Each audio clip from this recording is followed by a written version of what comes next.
qabne.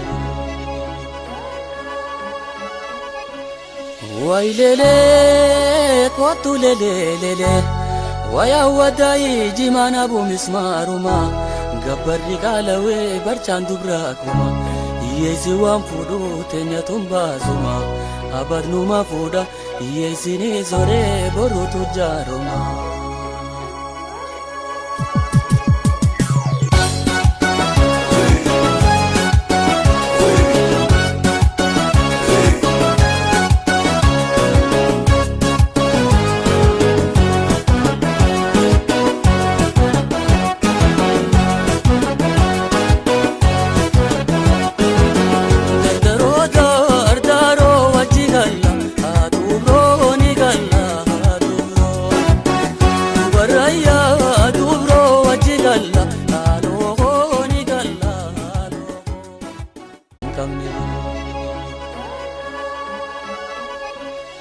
Waylele kootu lele waya wadai jimana bu mismaruma gabbarri qalawee barchaan dubraa kuma yeesi waan fuudhu teenya tumbaasuma abadnuma fuudha yeesini zoree boruutu jaaruma.